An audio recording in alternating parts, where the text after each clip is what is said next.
Salam. Ya, kembali kita membuka ibadah rutin hari Minggu di Polda Sumatera Utara, ya. Sama seperti jam yang tersedia 9 sampai 11, ya. Di sini ada wajah-wajah yang saya belum kenal, ada juga yang saya kenal, ya. Tolong kita saling menyapa, ya. Tolong, namanya siapa? Sebut. Yerenis Tamunan. Ya, gereja dari mana? Cepat aja. Metodis, ya, sudah. Sangkaannya? Ya, narkoba, pengedar, ya. Terus lanjut. Ya. Ya. Ya, lanjut. Ya. Ya. Kriminal, memukul, mencuri. Apa yang dicuri? Berapa banyak? 100 juta. Ayo lanjut. Ya. Ya. Sangkaan? Narkoba, pengedar, ya. Ya. Ya. Ya. Sangkaan. Ya, lanjut.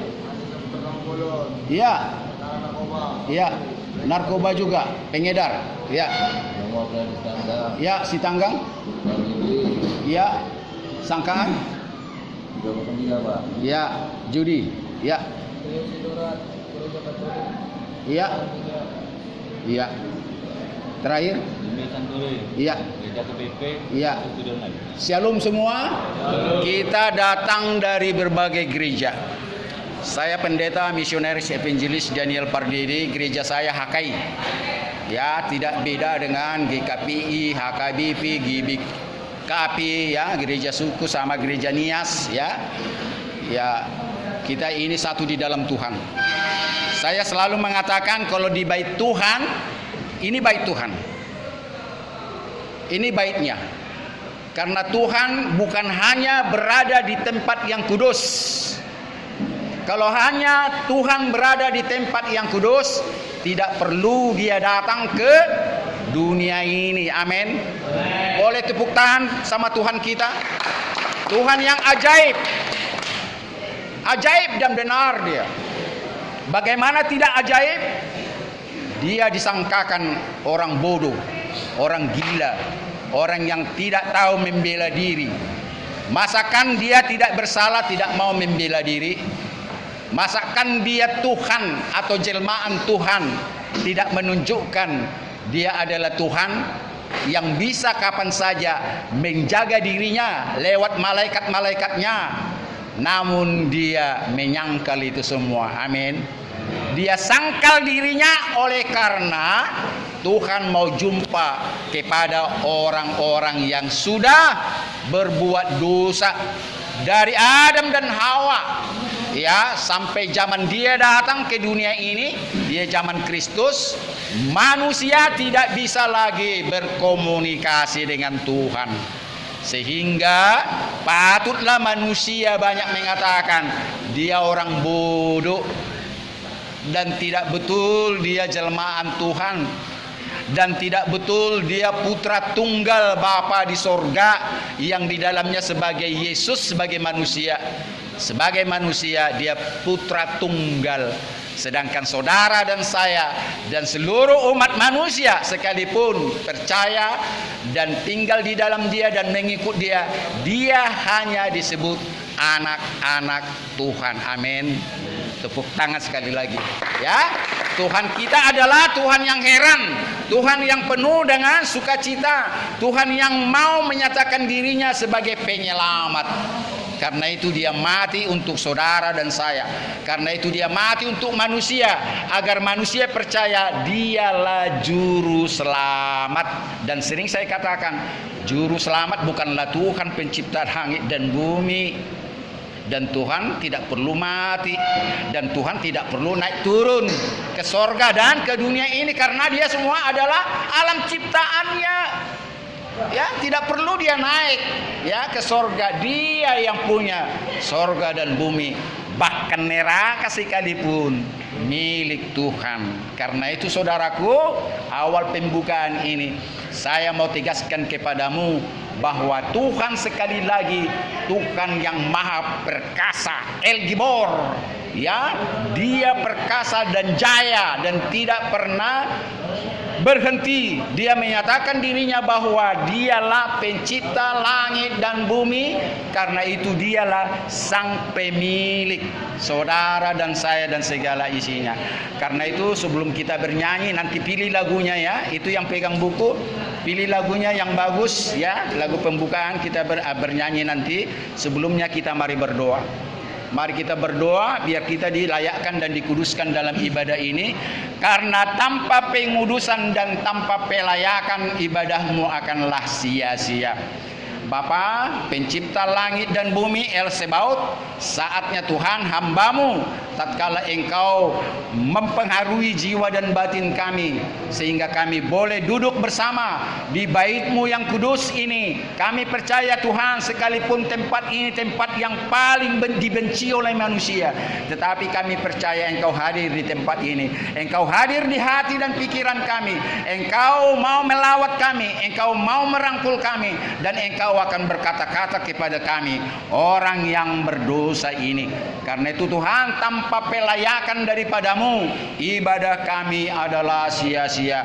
Tanpa penyucian daripadamu, ibadah kami adalah sia-sia itu. Karena itu Tuhan, layakkan dan sucikan hati dan pikiran kami, agar kami Tuhan boleh memuji dan memuliakan Engkau beserta malaikat di sorga dan beserta orang-orang yang percaya bahwa Engkau adalah Tuhan dan Juru Selamat kami yang hidup. Dalam nama Tuhan Yesus, janganlah kiranya roh-roh jahat yang selama ini ada pada kami tinggalkan tempat di hati kami ini. Jangan engkaulah masuk Tuhan, hatimu lah yang masuk, rohmu lah yang masuk. Tinggalkan roh-roh jahat dari tempat lubuk hati kami yang terdalam. Kami berdoa hanya di dalam nama-Mu saja, yaitu Tuhan dan Juru Selamat kami, Yesus namanya. Amin. Bahwa Tuhan mempunyai kuasa yang tidak pernah terbatas. Karena dikatakan dalam Mazmur 103 bahwa Tuhan telah menegakkan kerajaannya di sorga dan di bumi. Dia berkuasa atas sorga dan bumi. Karena itu kita menyanyikan, tak terbatas kuasa-Mu Tuhan. Tak terbatas, 3 ya. Tak terbatas kuasa-Mu Tuhan.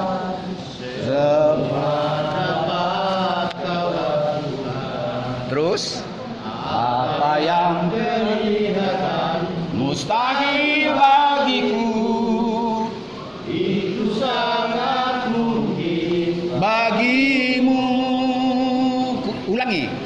Tak terbatas kasih-Mu Tuhan.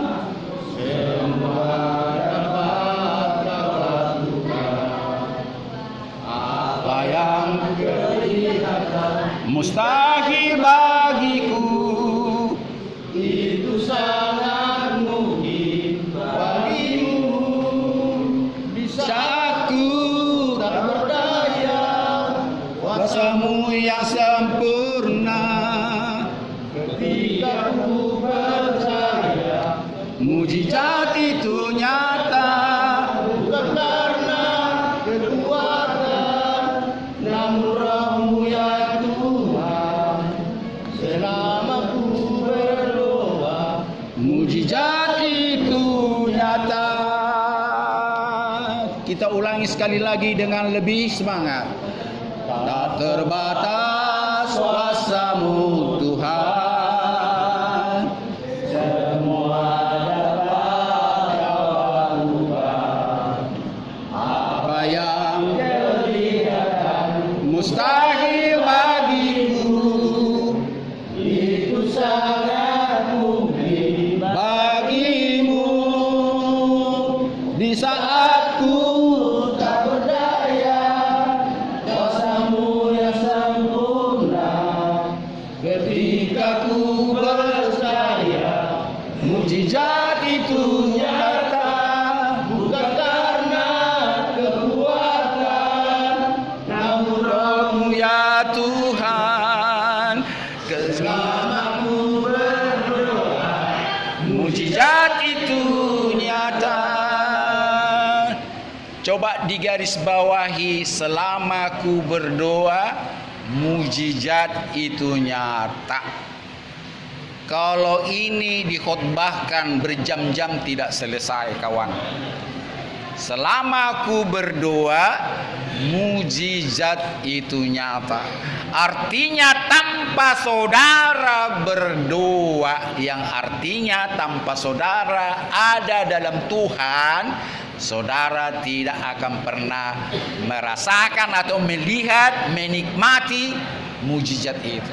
Sekalipun Tuhan memberikan mujizat, tanpa orang tinggal di dalam Tuhan, tanpa orang dalam naungan Tuhan, tanpa orang berada dalam lingkungan Tuhan, orang tidak akan pernah merasakan pekerjaan Tuhan sama dirinya. Tidak akan mungkin. Karena Yesus pada saat berkhotbah, dia dikatakan dalam Matius 5, baca nanti di situ, berbahagialah orang yang kudus, yang suci hatinya, karena mereka lah yang melihat wajah Tuhan, karena mereka lah yang melihat kerajaan Tuhan. Itu dikatakan di situ. Ya, tanpa kekudusan, tanpa kelayakan daripada Tuhan, tak satu pun pekerjaan Tuhan bisa diaminkan. Saya tidak katakan begini, Tuhan tidak bekerja atau Tuhan tidak menurunkan mujizat kepada orang di luar Tuhan. Tidak. Saya tidak mengatakan demikian. Yang saya katakan adalah tak seorang manusia percaya bahwa mujizat itu dari Tuhan, pekerjaan itu, ya, kejadian itu dari Tuhan. Hanya di bibir saja. Sudah diselamatkan dia dari kecelakaan, dia tidak akan pernah betul-betul merasakan Tuhan menolong dia. Paling-paling dikatakan opungnya menyertai dia, opungnya udah ratusan tahun menyertai dia. Orang tuanya yang sudah mati menjaga dia, karena dia percaya selalu disertai orang tuanya, opungnya 24 jam. Ada sering kejadian seperti itu. Dan kalaupun dikatakan ini pertolongan dari Tuhan, belum tentu hanya di bibir. Tapi saya percaya hanya orang di dalam Tuhanlah, hanya orang dalam kekudusan, kesucianlah bisa membawa nama Tuhan. Amin. Bisa dipercaya itu. Jadi jangan sekali-kali bawa nama Tuhan kalau saudara betul-betul tidak percaya bahwa itu pekerjaan Tuhan. Tuhan tidak marah memang. Ya, tidak marah. Tetapi anakku, itu hanya di bibirmu. Karena apa? Karena saya buktikan manusia hanya mau merasakan mujizat, pertolongan, berkat, penyembuhan, keselamatan, tapi tanpa mau menderita seperti dia. Ini repotnya yang menjadi orang bertuhan. Semua manusia maunya yang enak dari Tuhan, yang tidak enak tak mau.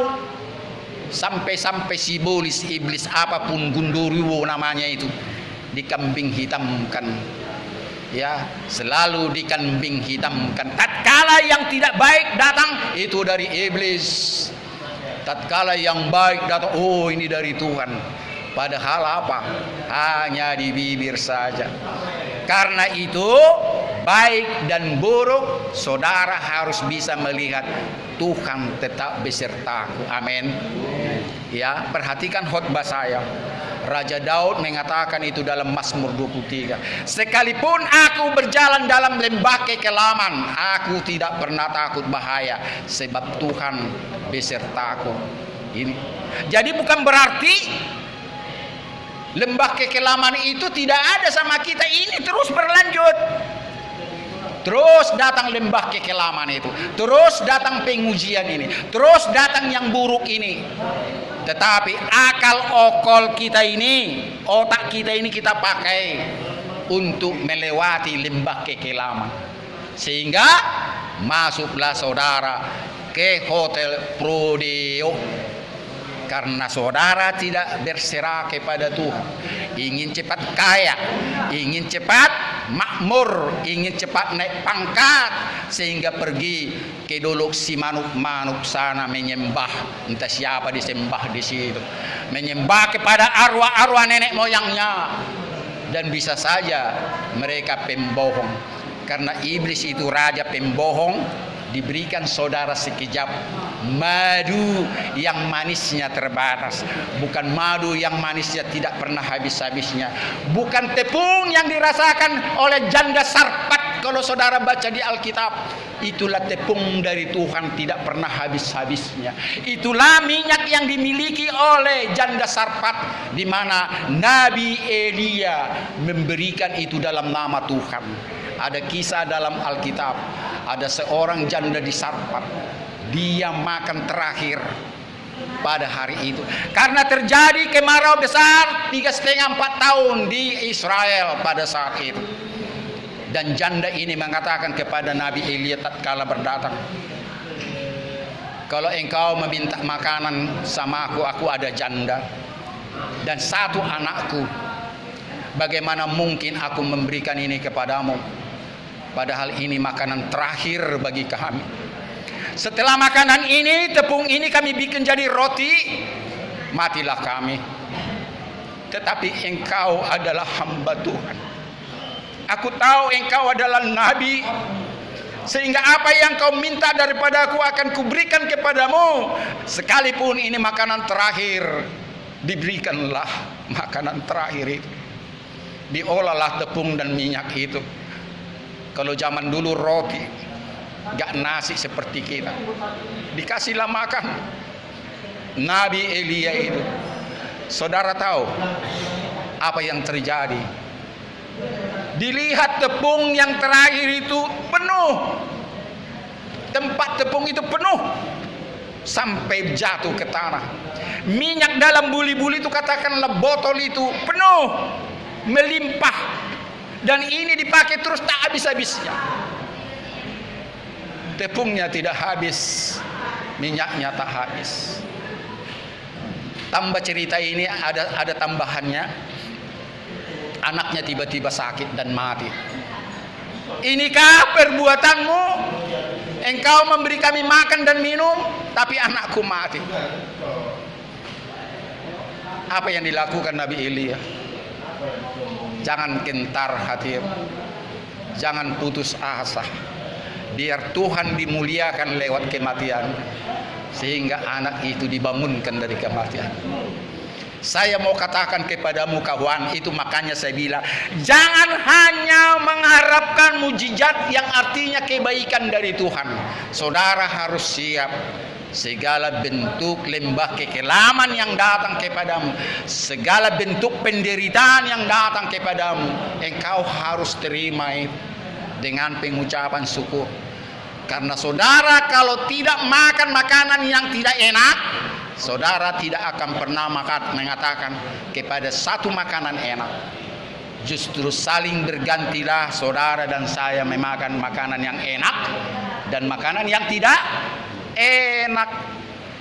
Jadi jangan pakai akal okolmu kawan dalam meraih nafsumu untuk mendapatkan yang enak itu. Ya, Tuhan sudah kasih tenagamu, Tuhan sudah kasih pikiranmu, Tuhan sudah kasih batinmu untuk berperasaan. Tetapi saudara itu matikan, sehingga saudara melakukan tindak pidana, melakukan sesuka hatimu, bahkan membunuh sesamamu manusia demi nafsu-nafsu kedaginganmu. Tuhan sangat membenci itu.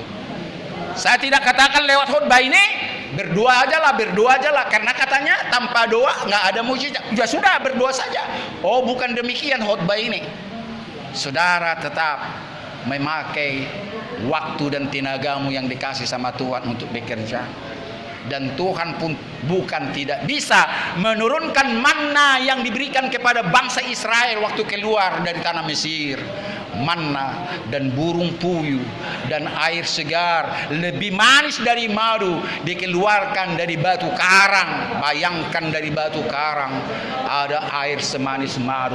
Bukan tidak bisa diberikan saat ini kepadamu, tetapi Tuhan sudah memberikan engkau otak untuk berpikir, batin untuk berperasaan. Kenapa saudara tidak melakukan itu? Maaf kalau saya katakan kepada saudara, termasuk kepada saya juga, kepada seluruh dunia ini. Semua manusia sudah dibekali jiwa dan batin. Jiwa yang sudah melahirkan otak kita ini berpikir, dan batin kita ini untuk boleh kita berperasaan. Kenapa kita tidak pakai itu? Dan sering saya katakan lewat khotbah-khotbah di penjara, kita sering lihat di YouTube atau di mana medsos, sedangkan binatang punya perasaan, binatang punya perasaan dan sebagainya, untuk sesama teman hidupnya, untuk sesama anak-anaknya, bahkan tuannya sendiri binatang mau berkorban. Beberapa hari yang lalu ada wanita diangkut, katanya di Selayang sana, saya tidak tahu, saya dengar ceritanya, sampai meloncat ibu-ibu 2 dari angkut itu karena diancam dengan senjata tajam. Bayangkanlah seorang wanita mengancam wanita lain. Akhirnya saya tidak tahu apakah meninggal atau tidak, tapi dalam video itu saya lihat berlumuran darah. Inilah coba seorang wanita begal diangkut ya. Jadi jangan saudara nanti membela diri, Pak Pendeta itu wanita saja begal, saya kan laki-laki.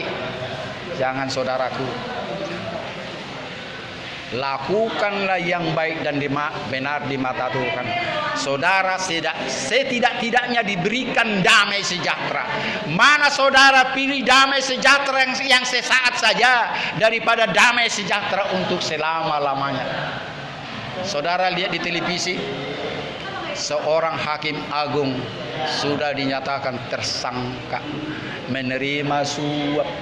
Bayangkan hakim agung yang bisa disamakan dengan dewa, yang bisa disamakan malaikat, bahkan orang mengatakan terkadang wakil Tuhan atau wakil atau Tuhan yang nampak, utusan Tuhan dan sebagainya. Kalau sudah Mahkamah Agung, hakim agung, namun tidak luput dengan menerima uang sogokan, dan pengacaranya juga mengatakan demikian. Karena ada tawaran, maka saya tergiur dengan tawaran itu. Memang saya mengakui saya tidak bermoral sebagai pengacara. Pengacara, pendeta itu sumpahnya sama dengan dokter. Tiga-tiganya ini tidak jauh beda sumpahnya. Termasuk sebetulnya polisi, jaksa, dan hakim, sumpahnya itu sama. Orang-orang yang mulia, orang-orang yang kudus, orang-orang yang menjalankan keadilan dan kasih tanpa tereng aling-aling, apalagi tanpa uang. Ya, karena itu saudaraku, saya mengatakan ini bukan untuk membicarakan penegak hukum. Kalaupun saya membicarakan itu, ya, tetapi saudara jangan berdalih penegak hukum aja melakukan tindak pidana, apalagi kami. Jangan sekali-kali berdalih membela diri, sedangkan orang melakukan itu, apalagi saya. Sedangkan orang yang dianggap mulia, apalagi saya. Saudara semakin dibenci Tuhan. Kenapa firman Tuhan mengatakan jangan iri hati kepada orang bebal, jangan iri hati kepada orang berdosa. Jalankanlah jalanmu, biarlah jalan orang berdosa. Orang fasik biarlah berjalan menurut nasihat orang fasik.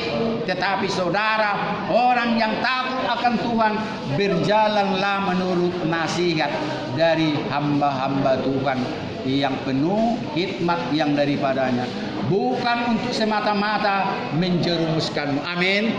Sampai saat ini saudara bisa menerima khotbah ini, saya mau katakan, jalanilah hidupmu sebagaimana panggilan Tuhan kepadamu.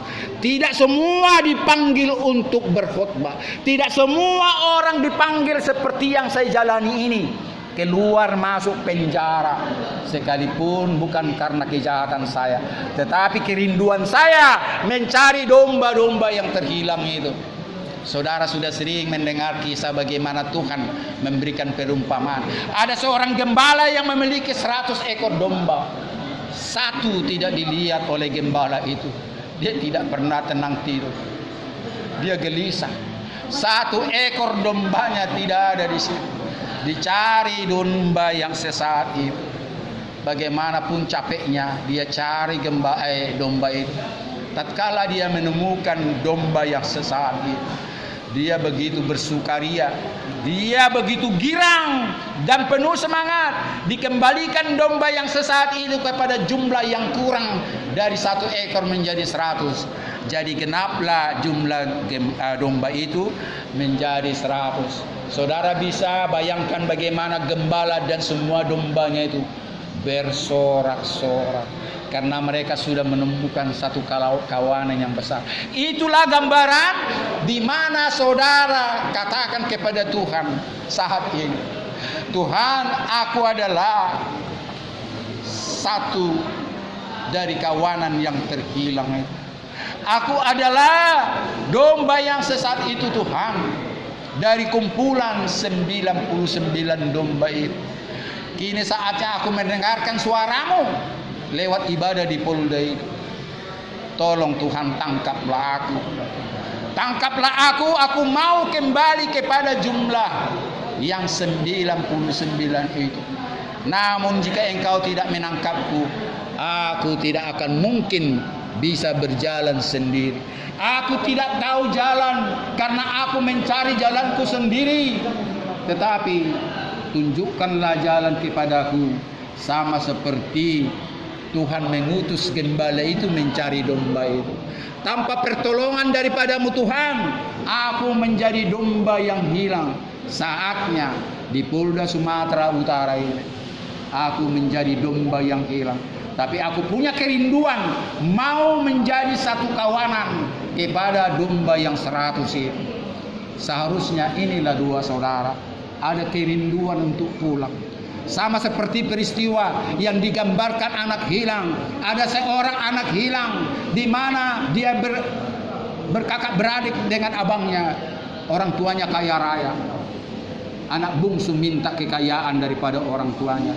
Bapak, berikanlah kepadaku kekayaan yang seharusnya kumiliki.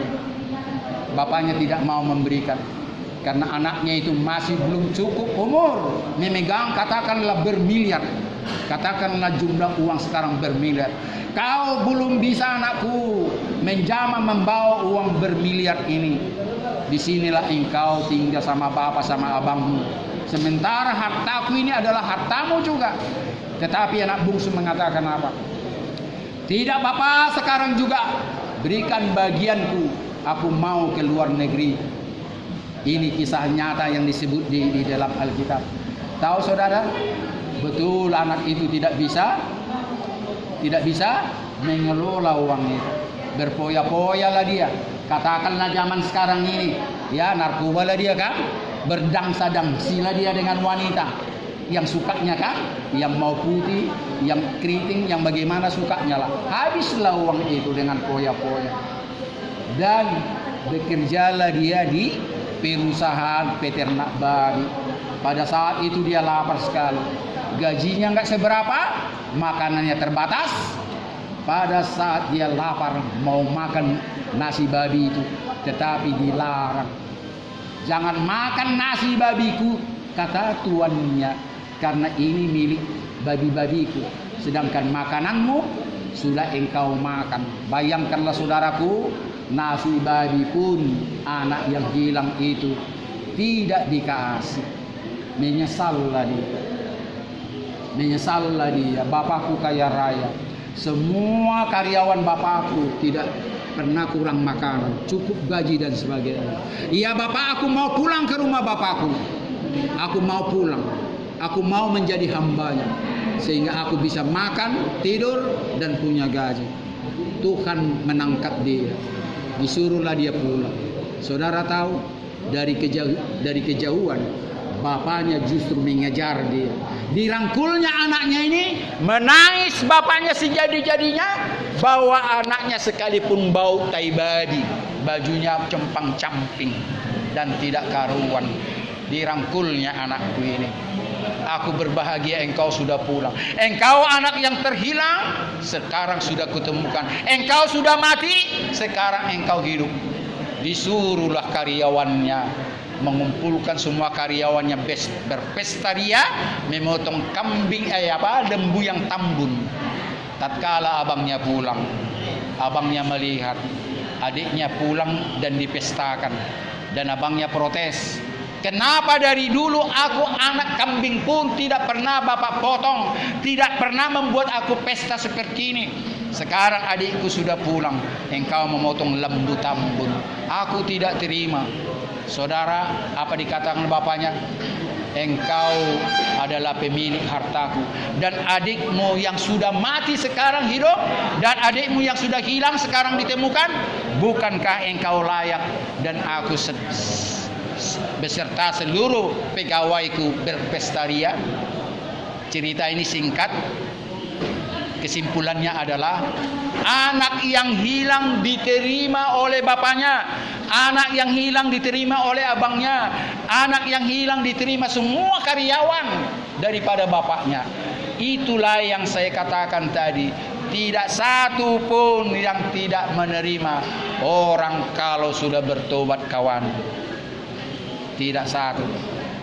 Tetapi yang mungkin menolakmu bertobat adalah tatkala saudara bikin sumpah kepada bosmu bahwa saudara siap mengedarkan narkoba sampai mati.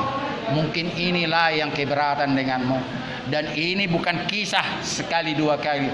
Dan ini adalah sumpah geng-geng di seluruh dunia. Apabila anak buahnya bertobat, harus mendiami tanah kuburan, harus dilenyapkan. Inilah yang terjadi kepada saudara. Tahu anak Johnny Pardede? Anak Johnny Pardede, anak punya bapak ketua, itu sempat geng narkoba di Australia, geng besar. Dia bertobat dan dia terancam dihukum mati, dicari-cari. Saudara tahu dia sekarang sama dengan bapaknya menjadi penginjil, bekas bandar narkoba, tidak takut mati. Karena perjanjian, apabila engkau bertobat, engkau akan dibunuh. Dan saya mau katakan, saya tidak tahu kepada saudara-saudara ya, pengedar narkoba dalam jumlah apapun, yang pasti adalah saudara sudah melanggar hukum apapun bentuknya. Ada kalanya narkoba ini untuk obat, dan sekarang ganja katanya di satu negara, beberapa negara sudah dibebaskan, ya, bebas memakai ganja asal untuk obat. Dan di Indonesia memang belum, masih sembunyi-sembunyi. Cuma saudaraku, apa yang dilarang oleh pemerintah, saudara tidak bisa melaksanakan itu.